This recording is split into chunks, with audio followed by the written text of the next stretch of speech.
chapitre 22. Ils prophétisaient par l'esprit de Baal, mais au nom de l'Éternel. Ces gens-là qui ont touché la Kabbale, qui ont touché du fétiche, quand ils prophétisent, ils ne vont pas prophétiser au nom de Satan, au nom de celui qui les a mandatés, non. Ils prophétisent au nom de notre Dieu, au nom du Seigneur.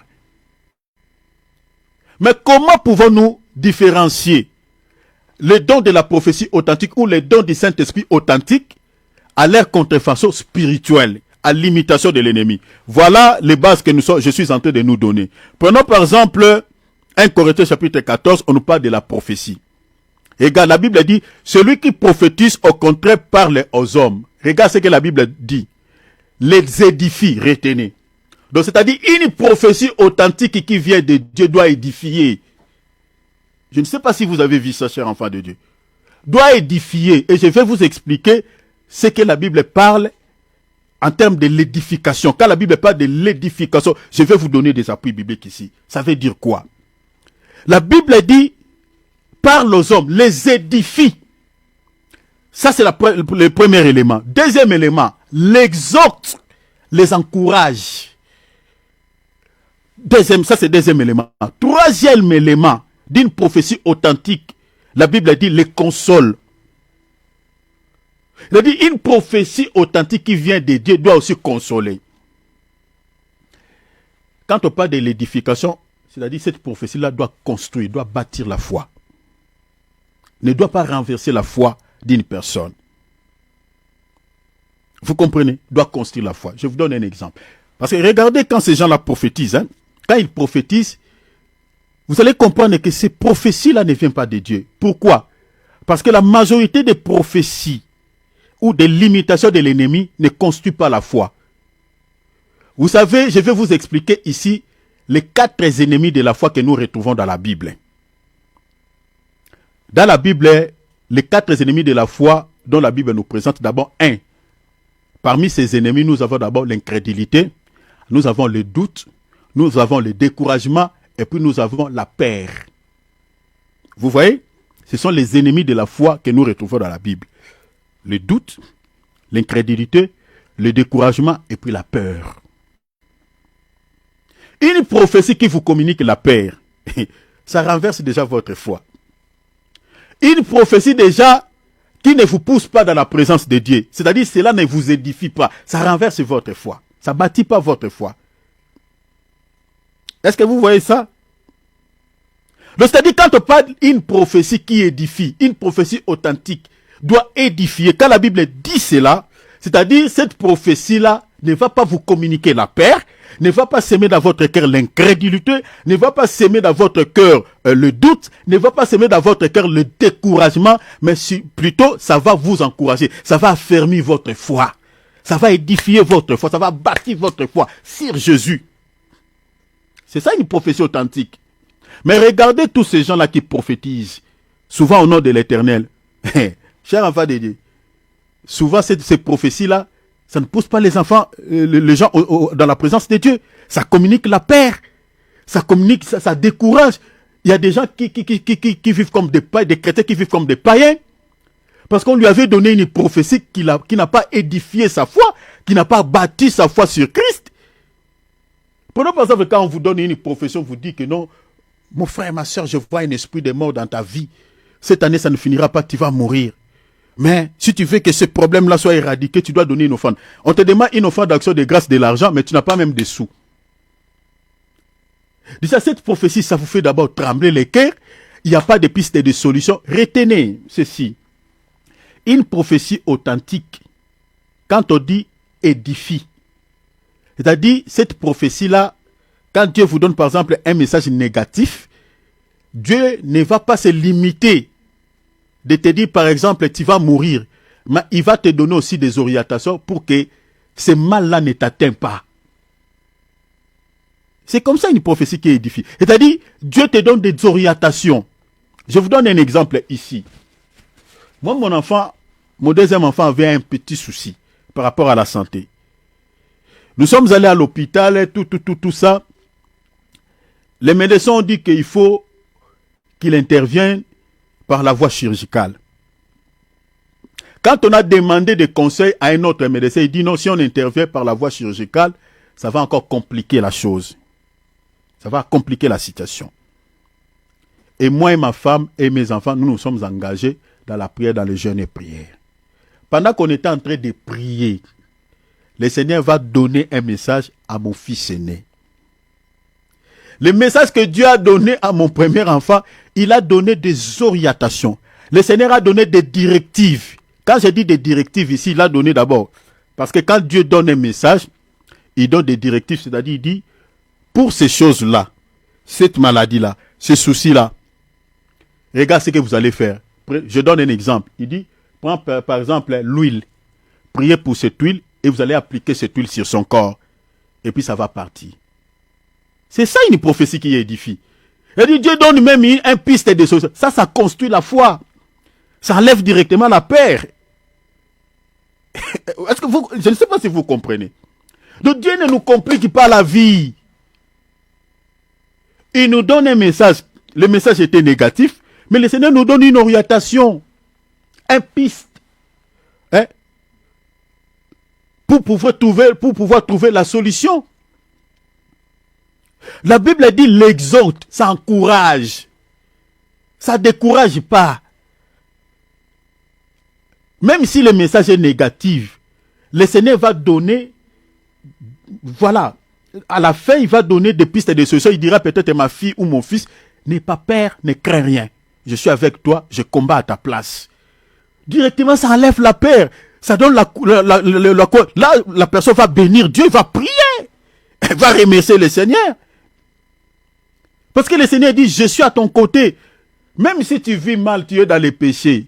Si le Seigneur donne une prophétie négative à ton sujet, le Seigneur ne finira pas cette prophétie de manière négative. Non, il va te donner une piste de solution pour t'encourager, pour affermir ta foi.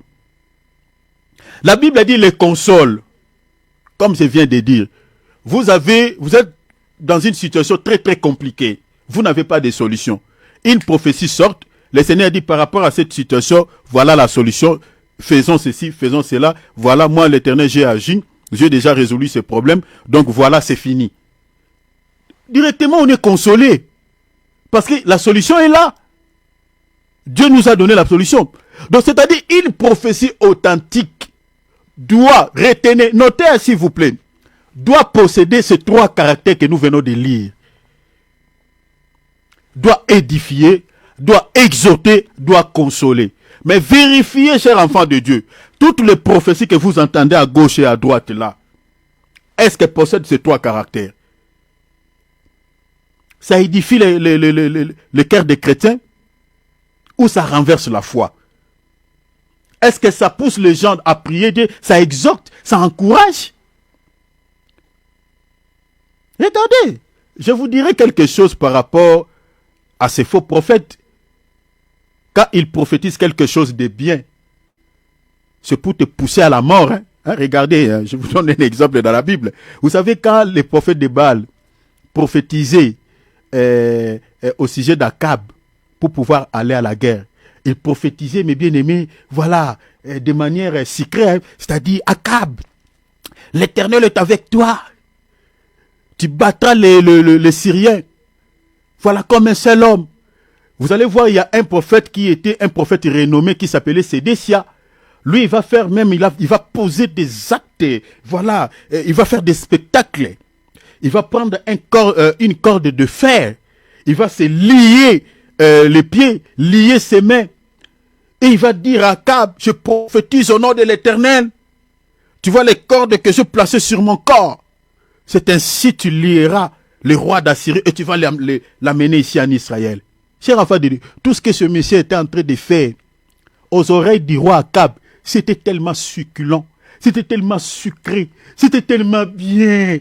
Le roi, là où il était sur son trône, le roi était joyeux, il était content, alors que c'était sa perte, c'était sa mort, que ces gens-là étaient en train de prophétiser au sujet de lui. Vous connaissez la suite? Le roi était parti à la guerre, n'était pas retourné. Le prophète authentique était là, Michée. Il a dit au roi, roi, Tu vois ces gens-là qui prophétisent, qui donnent des messages secrets là, que tu partes en la guerre, tu mourras, tu resteras là-bas. Ne pars pas. Le roi, il a préféré mépriser. Il dit, regarde celui-ci. Il ne prophétise rien de bon au sujet de ma vie. Il ne prophétise que des choses, il ne prophétise que le mal. Il ne prophétise que, voilà, des choses négatives. Mettez-les en prison.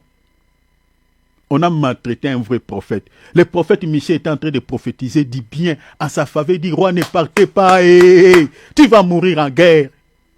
Ces gens sont des menteurs. L'esprit qui prophétise dans leur bouche, c'est l'esprit des mensonges. Le roi n'a pas voulu écouter. C'est comme cette génération que nous avons aujourd'hui. Ils veulent entendre l'évangile secret. Ils veulent entendre, prophète, qu'est-ce que tu as dit au sujet de moi? Qu'est-ce que l'Éternel a dit au sujet de moi?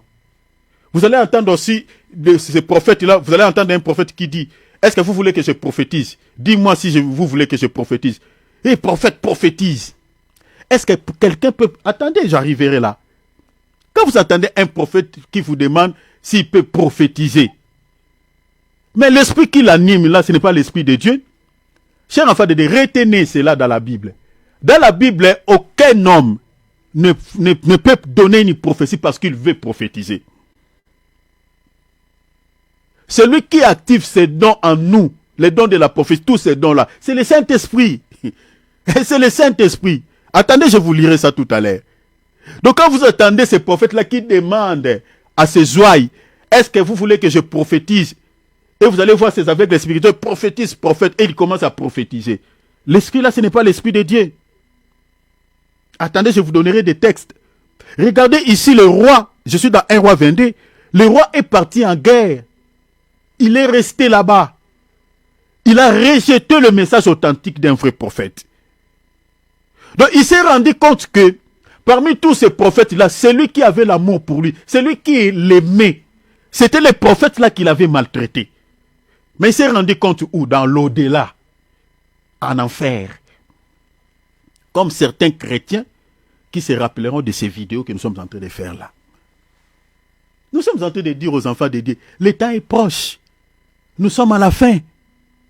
Mettons nos vies en ordre. Marchons à la crainte de nom du Seigneur. Jésus revient. Parce que prêcher la parole, c'est aussi une prophétie. La prophétie par excellence, c'est aussi la prédication. Mais qui nous écoute? Personne. Les gens aiment écouter l'évangile de prophéties sucrées. Je suis en train de dire à quelqu'un cette année, tu vois, le mois de novembre ici, ça ne finira pas comme ça. Ma soeur, tout ça, tu auras ceci, tu auras cela. Les gens aiment des messages sucrés, prophéties sucrées. C'est ça. Vous savez, quand un faux prophète donne un message qui vous caresse au sens des poils, c'est pour ta perte. C'est biblique. C'est ça ce qu'on vient de lire là. Quand un faux prophète donne un message sucré, c'est pour t'aveugler les yeux pour que tu ailles mourir, comme Akab. Et quand il te donne un message qui te fait peur, c'est pour te récupérer comme leur victime. Peut-être te soutirer de l'argent, vous voyez, récupérer des biens dans ta vie. C'est comme ça leur mode opératoire, il fonctionne comme ça. Si te donne un message qui va semer la peur dans ton cœur, c'est pour te faire leur victime. C'est comme ça il fonctionne. Parce que cette peur-là, après ils te diront quoi? C'est nous qui avons la solution. Pour que, voilà, ce que tu es en train de vivre là ne se réalise. Ce que l'ennemi veut te faire ne se réalise pas. C'est ça ce qu'ils vont te dire après. Voilà, tu dois acheter de l'eau, tu dois acheter ceci, tu dois donner une offrande bien secouée, une offrande d'action de grâce qui va toucher le cœur de Dieu, une offrande de provocation, tu vas faire ceci. On va te mettre sur toi encore des fardeaux pesants. Il y a beaucoup des enfants de Dieu qui souffrent. Leur mode opératoire. Une prophétie authentique doit avoir ces trois éléments que nous venons de lire. Quand tu vois quelqu'un qui te donne une prophétie, ça n'édifie pas ton cœur. Oui, ça n'édifie pas ton cœur. Quelqu'un qui te donne une prophétie, qui te sème la peur, ça ne console pas ta vie. Il n'y a pas de piste de solution. Mais plutôt, ça t'enlève la paix. Ça ne te pousse pas dans la présence de Dieu. Cher enfant de Dieu, ça ne vient pas de Dieu.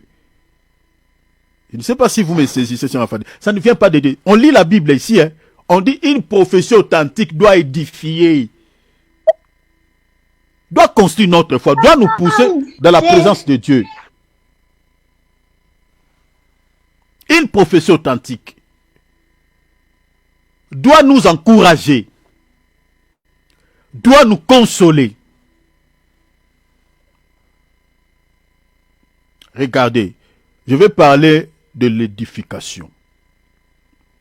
Quand la Bible dit une prophétie, mais ça je prends seulement l'exemple de la prophétie, mais mettez-les tous dans un même paquet, on parle des dons spirituels. Tous les dons spirituels doivent édifier. Je vous donne tout à l'heure une écriture. Tous les dons, que ce soit les dons de puissance, que ce soit les dons de réflexion, tous les dons authentiques doivent édifier, doivent exhorter et puis doivent consoler, tous les dons. Mais j'ai pris un seul exemple pour vous expliquer par rapport à la prophétie. Mais retenez que c'est tous les dons. Je parlais de tous les dons. On va lire. Lisons 1 Corinthiens chapitre 14, verset 3. Je vais expliquer ce que c'est édifier, ce que c'est l'exhortation, exhorter, ce que c'est consoler. 1 Corinthiens chapitre 14, on va lire les versets 3 qu'on vient de lire tout à l'heure. On lira les versets 12 notés. Et puis à la fin, on lira les versets 30 et 31. Hein? Les 30 à 31. Mettez un tiré. 30 à 31. Je répète pour ceux qui écrivent. Nous allons lire 1 Corinthiens chapitre 14. On va lire les versets 3. On va sauter, on lira les versets 12. Et puis on va lire du verset 30 à 31. Regarde, j'expliquais ce que c'est, c'est-à-dire, j'expliquais ce que l'apôtre Paul vient de dire tout à l'heure par rapport à l'édification, c'est-à-dire une prophétie doit édifier, ou tout don spirituel doit édifier, doit exhorter et doit consoler. J'explique cela. Je lis, verset 3. Celui qui prophétise, au contraire, parle aux hommes. La Bible dit les édifie, l'exhorte, les console. Je lis directement les versets 12. De même, vous, puisque vous aspirez au don, vous voyez, hein? Ça c'est l'apôtre Paul dit, vous aspirez au don. Il parle de tous les dons, tous les 9 dons que nous venons de lire tout à l'heure. Vous aspirez aux dons spirituels. Regarde ce que l'apôtre Paul dit. Que ce soit pour l'édification de l'église que vous le cherchiez à en posséder abondamment. Est-ce que vous avez remarqué ça? Donc c'est-à-dire tous ces dons-là que nous sommes en train de chercher auprès de Dieu, les dons de la prophétie, parole de connaissance, tout ça, les dons de puissance, tous ces dons-là, l'apôtre Paul dit que cela soit pour l'édification. On a fait marcher un paralytique. Nous voulons trouver l'édification via ces miracles qui viennent d'être accomplis.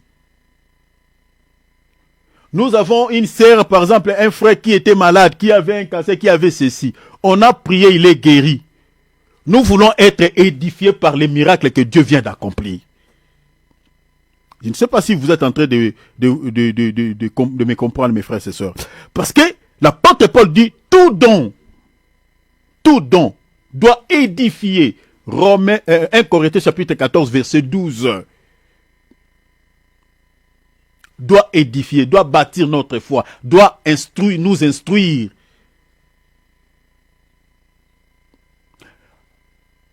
Donc, le contraire de cela, l'air contrefaçon, c'est-à-dire quand vous réalisez, vous regardez tous les miracles que tous ces serviteurs, entre guillemets, qui réalisent à gauche et à droite, vous allez maintenant vous rendre compte qu'il y a bien des prophéties, bien des miracles qui sont accomplis par certains serviteurs de Dieu, ne sont pas la manifestation des dons authentiques du Saint-Esprit. Parce que ça n'édifie pas.